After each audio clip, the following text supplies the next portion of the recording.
The word xenophobia or xenophobic attacks is now synonymous to South Africa due to the recent attacks on other nationals, especially Nigerians in that country. Nevertheless, what is xenophobic attack? Xenophobic attack is an adjective word used in describing dislike, prejudices against people from other countries. It entails such characters from racists, ethnocentrists, nationalists, jingoists, isolationists, intolerant, bigots, parochials, and insulars. South Africa has certainly become a xenophobic nation in this 21st century, with 25 years straight history of xenophobic attacks, that is, from 1994 to 2019. Spectacle on television Nigerian would focus on this and the measures to quickly curb this ugly trend before it escalates and engulfs the international reprisals. I am your host, Daniel Atai. And before we begin, I would want us to look at this video clip from the South African Deputy Police Minister, Mr. Bongani Nkungi, where analysts believe that his statements are clear threats to the lives and properties of other nationals. Also, that his assertions are viewed as threats to African Union bilateral treaties, as well as United Nations Charter on Human Rights and International Relations. Let's have a watch. The question arises, and we must investigate also what is the law of South Africa says. How can a city in South Africa be 80% foreign nationals? That is dangerous.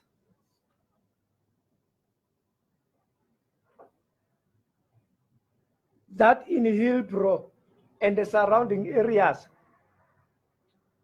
South Africans have surrendered their own city to the foreign nationals. The nation should discuss that particular question.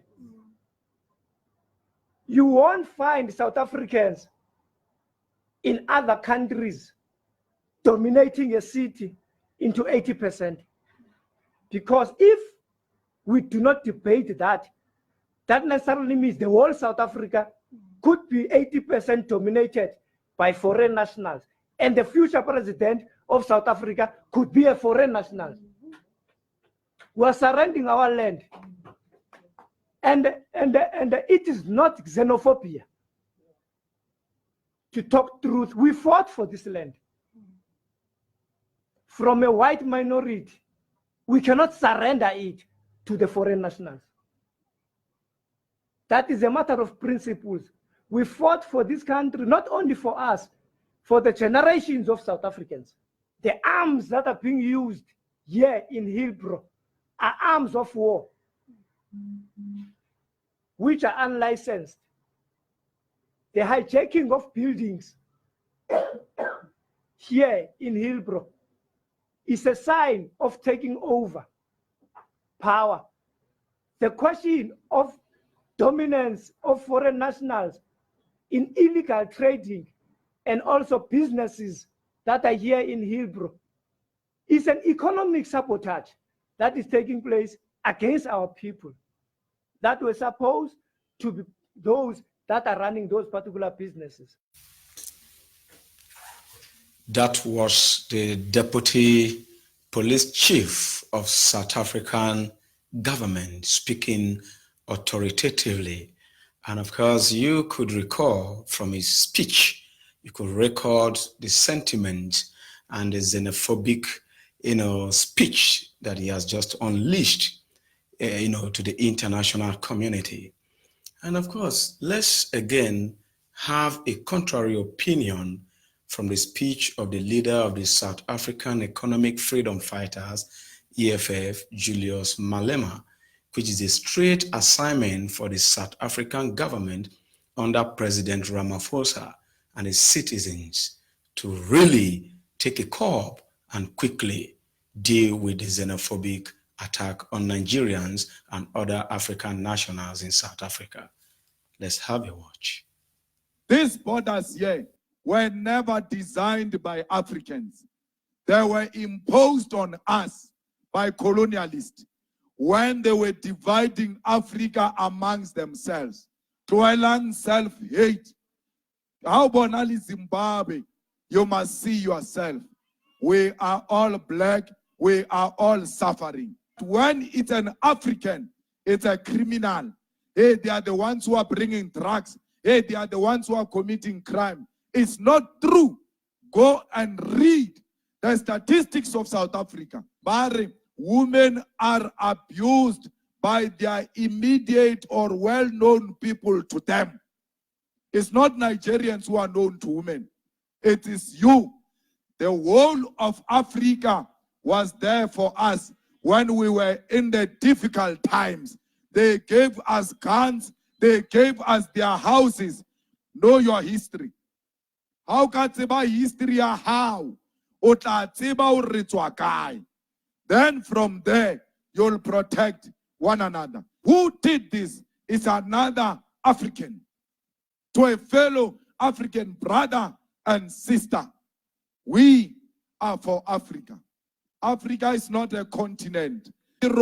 We are one thing. We are for Africans. African unity is what will make us to be proud. Stop the self-hate. I saw a video of some police harassing a Nigerian in Sandton. I want to say to my Nigerian brothers and sisters, those police do not represent us, and they do not represent the South African police services. Those police, they must be dealt with, they must be disciplined for harassing a person simply because this person is a Nigerian. It must come to an end. Some fool is going to say, but these Nigerians are committing crime. Fine. If Nigerians are committing crime, a lot of them are in Hillbrow. Why are the soldiers not in Hillbrow, but in Cape Town among South Africans? There are no soldiers on Nigerians. There are no soldiers on Mozambicans. There are soldiers on South Africans themselves. Because crime is committed by us. We are the ones who are selling drugs to our own people. We are the ones who are beating up our own women. We are the ones who are killing each other. And then you hide behind the Nigerians. Stop being cowards. Take responsibility. Stop crime. When Nigerians come here to commit crime and they do not find us as criminals, it will not be conducive for them to do crime where crime is not happening. It starts with you. Stop crime. Stop hiding criminals if you want a peaceful South Africa. Zimbabwe, please find a solution. The economy of Zimbabwe is worrying all of us. Please find a permanent solution. Ramaphosa, we ask you to help our brothers in Zimbabwe. Their problem is our problem. Because when we had problem with apartheid, they received us in their country. They helped us. It is our turn. That was a wonderful one from the leader of the EFF, Julius Malema. And emphatically, he has said, sent a direct message to the president of South Africa, Ramaphosa, to take full responsibility in ensuring that there is unity among the citizens and other nationals in South Africa, because we really need action now to curb the xenophobic attack, because we are one brothers. And again, collectively, is an assignment on the African Union to ensure that the xenophobic attack do not exceed South Africa. Others are of the view that the current government of South Africa has forgotten the effort of Nigeria and other African nationals in the fight against minority white apartheid regime that liberated the black majority and gave power to the first black president of the South Africa in the person of Nelson Mandela. The next video clip is a speech of appreciation from Nelson Mandela to Nigeria's government in 1963, about 14 years before the freedom of the apartheid, freedom of the blacks from the apartheid regime, at a time when Nigeria's Foreign Affairs Minister, Jaja Nwachukwu, saved him from death penalty in 1963-1964. Nigerian government also offered South African blacks free education. They issued them international passport from South Africa to Nigeria to more than 500, black South Africans to school in Nigeria. Listen to his appreciation in this small clip. They have also assisted us in the form of teachers, doctors, architects, and they have given scholarships to our children to study in the universities of this country.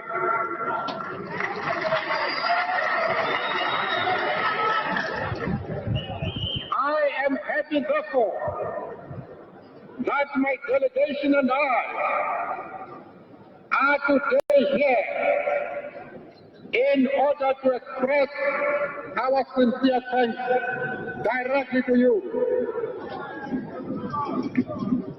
I must also add that one of the issues that worried me in prison, as they worried many of my comrades, was the fate of our families, our wives, our children, our brothers, our sisters, and our parents.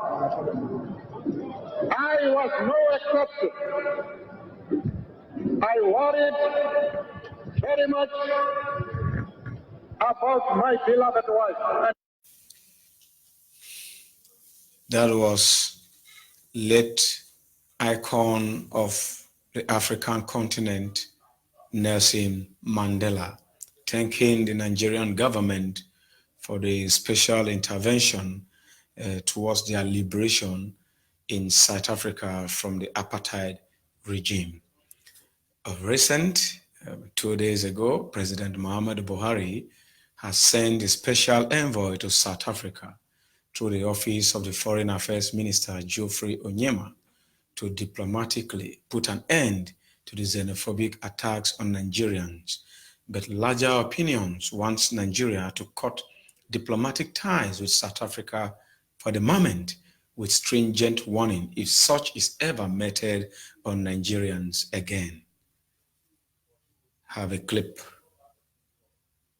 I've directed the Minister of Police to have a meeting at the hostels with the Indunas, because this violence is now mutating and taking different forms that represent themselves in a way that we do not want to see in South Africa, where communities seem to be attacking one another. So we want this to stop, and I want it to stop immediately. The people of our country want to live in harmony, and whatever grievance and concerns that people have, we need to handle it in a democratic way. We need to handle it by discussing concerns and problems that we may have. And we've done so very well in the past on a number of other very difficult issues. And this is precisely what we should continue doing. So there is just no justification whatsoever for any South African to go out of their way to attack people from other countries. We need to act in a way where we give respect to people from other countries, and show them that they are welcome to be in our country. We need to deal with our own problems in a way where we sit down and discuss those issues with the various structures that we have. We cannot accept sense that South Africans do not welcome Africans or other people from other countries. Of course, that was Ramaphosa, the South African president, on the current issue of xenophobic attacks on foreign nationals in his land. But then I am of the opinion that he should be more toughened in his action and his speech when he talks about we. Who are the we? Is he talking about the African Union to sit down and talk when death penalty have been sentenced, already committed against the foreign nationals that are there? And he takes leisure to address this issue very lackadaisically. And I think it is very, very unbecoming of a president of a nation that is already in crisis. Ramaphosa need to do more, need to act fast, and need to use tougher measures to curb this current menace that will endanger our collective unity. On a final note, on today's episode, Africa must unite. Africa must develop her economy together. Nigeria especially must work on her economy, must work on her system. Free trade investment, love each other, and above all, stop the complexity of depending on foreign aid. I leave you with this motivational speech from a Pan-Africanist, Patrice Mulumba. See you next time, and thank you for watching. I am Daniel Atai. When I look at Africa, many questions come to mind. Many times I ask myself, what would happen if Mwalimu were to rise up and see what is happening? Many times I ask myself, what would happen if Kwame Nkrumah and Patrice Emery Lumumba were to rise up and see what is happening? Because what they would be confronted with is an Africa where the Democratic Republic of Congo is unsettled. There is a war going on there, but it is not on the front pages of our newspapers because we don't even control our newspapers and the media. As I speak to you, the Central African Republic is at war, but we talk of it only mutedly. As I speak to you now, in South Sudan, the youngest nation in Africa, the Nuer have risen against the Dinka. As I speak to you now, Eritrea is unsettled. As I speak to you now, there is an ease in Egypt as there is an ease in Libya. In Niger, it is no better. In Senegal, in the Casamance, is no better. In Somalia, is no better. Africa is at war with herself. This is what they would be confronted with. They would be confronted with an Africa which statisticians and romantic economists say is growing, but which in truth is stagnated. That is the Africa that they would be confronted with.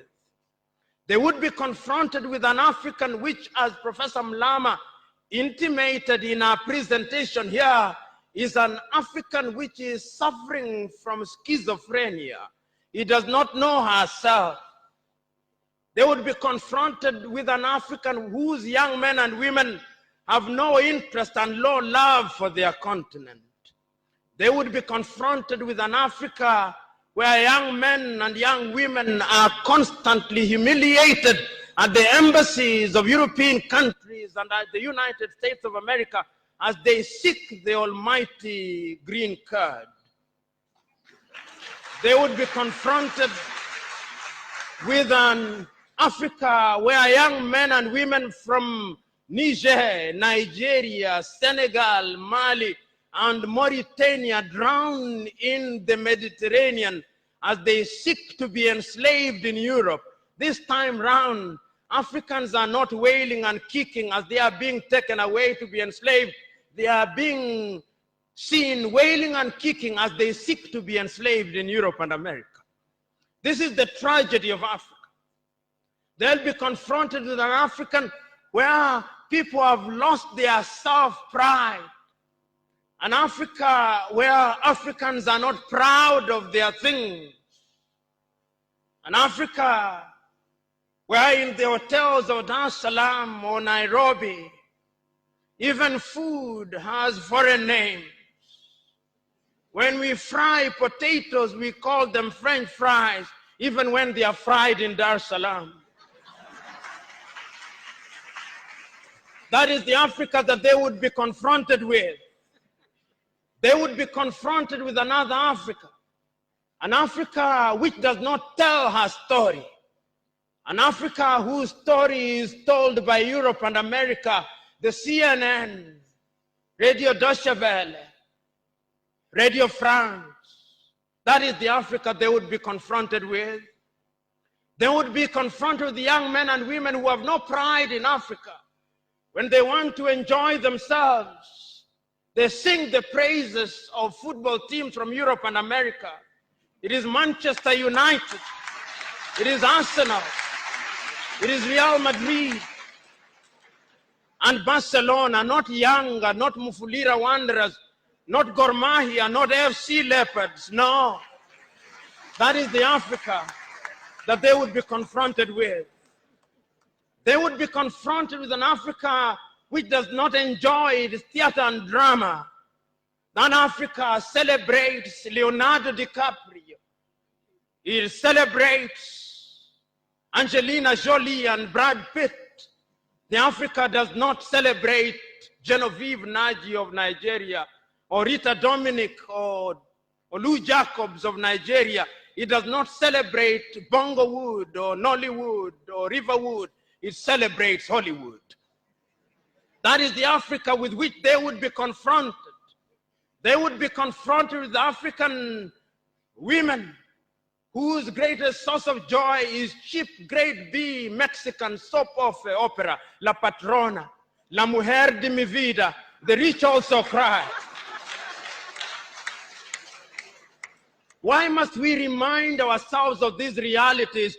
Because throughout the ages, the battle has always been the battle of the mind. And if your mind is conquered, then you are going nowhere. And that is why in the ages of enlightenment in Europe, the great René Descartes said, cogito ergo sum, I think, therefore I am. And therefore, if Africans are to begin to make a contribution in their affairs, Africans must begin to think. But the question is, are we thinking? We have universities in their numbers. Tanzania has universities including Dar es Salaam. Nairobi has universities, as indeed Kampala, as indeed South Africa, Johannesburg. We have all these universities. We have engineers. But our roads are not being made by Tanzanian civil engineers. It is the Chinese who are present in this assembly who are making our roads.